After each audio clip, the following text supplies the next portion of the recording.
Hello and welcome to the channel guys. आज की कहानी का टाइटल है भूतिया फ्लैट। एक बार एक नया विवाहित जोड़ा नए शहर में रहने जाते हैं। ओ तेरी, मैंने तो आपको बताया ही नहीं इनकी कहानी क्या है। इस नए विवाहित जोड़े में लड़के का नाम है विक्रम और लड़की का नाम है साक्षी। इनकी शादी को अभी कुछ ही महीने हुए थे और दोनों बहुत खुश थे। एक दिन विक्रम की कंपनी वालों ने कंपनी के काम के लिए कुछ महीनों के लिए विक्रम की पोस्टिंग किसी और शहर में कर दी और कंपनी ने जो फ्लैट दिया था उसमें ये लोग रहने जाते हैं। पर इनको क्या पता था कि ये इनकी ज़िंदगी का सबसे डरावना सच बनने वाला है। पहले ही दिन विक्रम और साक्षी ने मिलकर पूरा फ्लैट सजा दिया। फ्लैट 2 BHK का था तो ज़्यादा टाइम नहीं लगा। ये लोग नए शहर में ढलने की कोशिश की बात एक दूसरे से करने लगते हैं और खाना खाकर अपने बेडरूम में सोने के लिए चले जाते हैं। देर रात में विक्रम की नींद खुल जाती है और वो पानी पीने के लिए उठता है। पलटकर जब वो साक्षी की तरफ देखता है तो उसे वहाँ साक्षी नहीं दिखती। थोड़ी देर बाद विक्रम के गले पर 2 हाथ पीछे से उसके ऊपर आते हैं। विक्रम चौंक कर देखता है तो पीछे साक्षी खड़ी होती है। साक्षी ने बोला, क्यों चौंक गए? मैं तो बाथरूम गई थी। तुम क्यों जगे हो? विक्रम बोलता है, कुछ नहीं, बस पानी पीने के लिए जगह था।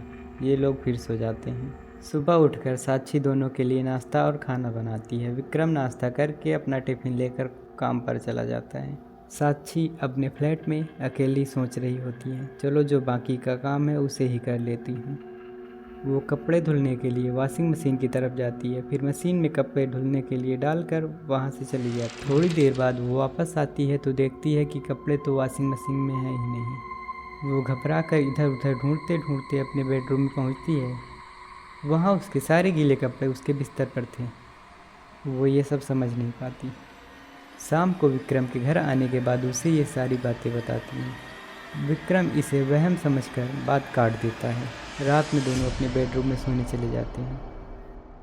तभी रात में किसी की तेज तेज सांस लेने की आवाज़ विक्रम को सुनाई देती है। विक्रम धुंधली आंखों से बैठता है और मुड़कर देखता है तो वो बिस्तर से डर के मारे नीचे गिर जाता है। वो देखता है कि बिस्तर पर साक्षी के बगल कोई काला साया सोया है जो कि एक आदमी की तरह दिख रहा है। विक्रम दौड़कर बाथरूम में जाकर अपनी आंख धोता है। वापस आकर फिर देखता है तो वहाँ कोई नहीं रहता। विक्रम को लगता है कि ये ठीक से न सोने की वजह से वहम हो रहा है। इसी तरह एक हफ्ता बीतने के बाद दोनों अब तक कई बार डर का सामना कर चुके थे, पर वो इसे भ्रम मानकर टाल देते थे।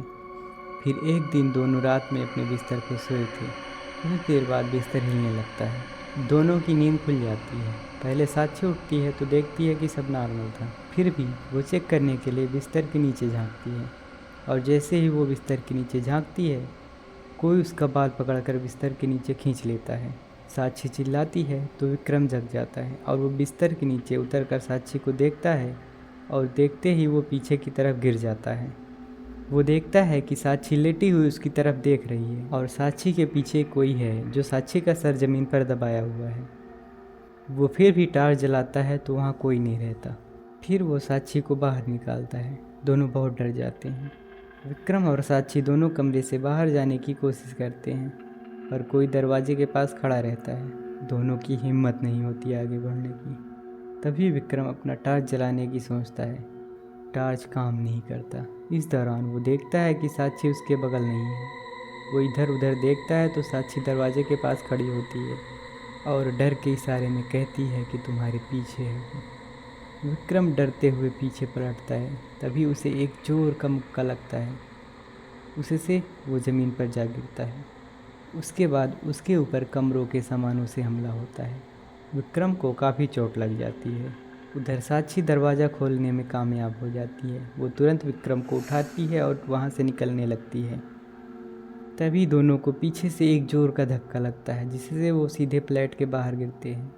वो तुरंत ही लिफ्ट में चले जाते हैं और बिल्डिंग के बाहर पहुंचने के बाद देखते हैं कोई साया उनके फ्लैट की खिड़की पर खड़ा था जो थोड़ी देर में गायब हो जाता है और फ्लैट की लाइट भी बंद हो जाती है।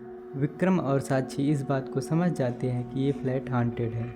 वो दोनों दूसरे दिन ही मैनेजर को भेजकर अपना सामान वहाँ से मंगवा लेते हैं और कहीं और रहने के लिए चले जाते हैं। पर यह हादसा आज भी उनकी रातों की नींद उड़ा देता है। आपको ये कहानी कैसी लगी? कमेंट बॉक्स में कमेंट करके हमें ज़रूर बताएं।